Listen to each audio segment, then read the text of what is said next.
ಗಳನ್ನ ಬಹಳ ಚಂದ ಶಾಸ್ತ್ರೋಕ್ತವಾಗಿ ಅಧ್ಯಯನ ಮಾಡಿ ಅಭ್ಯಾಸ ಮಾಡಿ ಮತ್ತೆ ಸಂಶೋಧನೆ ಮಾಡಿ ಮೂಲಿಕೆಗಳನ್ನ ತಂದು ಅವುಗಳ ಮೂಲಕವಾಗಿ ಆಸವ, ಕಷಾಯ, ಆರಿಷ್ಟ, ಮಾತ್ರೆ, ಏನಾದ್ರೂ ಭಸ್ಮ ಇಂತೆಲ್ಲ ಪದಾರ್ಥಗಳನ್ನ ಮಾಡಿ ತುಂಬಾ ಪರಿಣಾಮಕಾರಿಯಾಗಿ ರೋಗಗಳನ್ನ ನಿವಾರಣೆ ಮಾಡುವಂಥದ್ದು ಮತ್ತೆ ರೋಗದಿಂದ ಮುಕ್ತಗೊಳಿಸಿ ಎಲ್ಲರನ್ನ ಸ್ವಸ್ಥವಾಗಿಡುವಂತಹ ಕಾರ್ಯವನ್ನ ನಮ್ಮ ಪಾರಂಪರಿಕ ವೈದ್ಯರು ಮಾಡ್ತಾ ಇದ್ರು.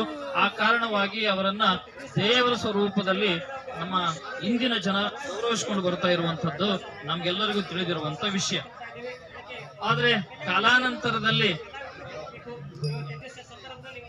ಹೊರದೇಶದವರು ಪಾಶ್ಚಾತ್ಯರು ಭಾರತ ದೇಶಕ್ಕೆ ಬಂದರು.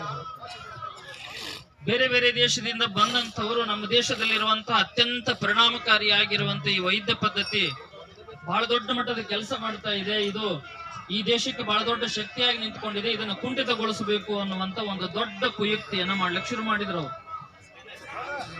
ಅದರ ದುಷ್ಪರಿಣಾಮವಾಗಿ ನಮ್ಮ ಪಾರಂಪರಿಕ ವೈದ್ಯ ಪದ್ಧತಿ ಅವರು ಬಂದಾಗಿನಿಂದ ಇದು ತನ್ನ ಗೌರವವನ್ನ ಕಳ್ಕೊಳ್ತಾ ಬಂತು, ತನ್ನ ಘನತೆಯನ್ನ ಕಳ್ಕೊಳ್ತಾ ಬಂತು.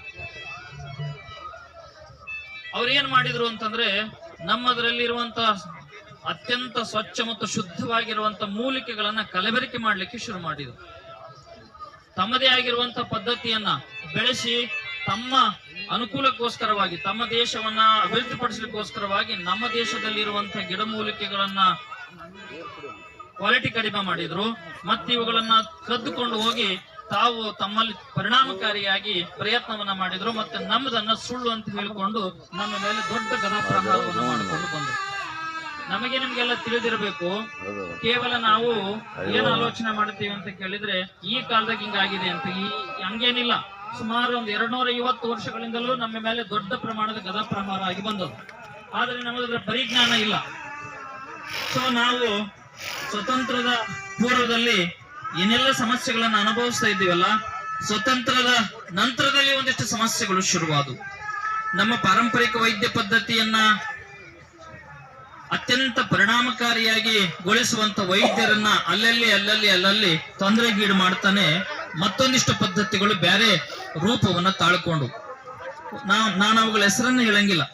ಇಡೀ ದೇಶದಲ್ಲಿ ಕೇವಲ ನಮ್ಮದು ಒಂದೇ ಪದ್ಧತಿ ಇಲ್ಲ, ಪಾರಂಪರಿಕ ವೈದ್ಯ ಪದ್ಧತಿ, ನಾಟಿ ವೈದ್ಯ ಪದ್ಧತಿ ಒಂದೇ ಇಲ್ಲ, ಬೇರೆ ಬೇರೆ ಪದ್ಧತಿಗಳು ಇದಾವೆ. ಅವುಗಳು ಏನು ಅಂತ ನಿಮಗೆ ಗೊತ್ತದ. ಅವು ತುಂಬಾ ಪರಿಣಾಮಕಾರಿಯಾಗಿ ಸಮಾಜದಲ್ಲಿ ಕೆಲಸವನ್ನ ಮಾಡ್ಲಿಕ್ಕೆ ಶುರು ಮಾಡಿದ್ರು. ಅವ್ರೇನ್ ಮಾಡಿದ್ರು ಅಂತಂದ್ರೆ, ನಾವು ಒಂದು ಕಾಯಿಲೆಯನ್ನ ಇಷ್ಟು ದಿನಗಳ ಒಳಗೆ ಗುಣಪಡಿಸಬಹುದು ಅನ್ನುವಂತ ಒಂದು ಪ್ರಯತ್ನವನ್ನ ಮಾಡ್ತಾ ನಾವು ಸ್ವಲ್ಪ ಪ್ರಮಾಣದ ಔಷಧಗಳನ್ನು ಕೊಟ್ಕೊಂತ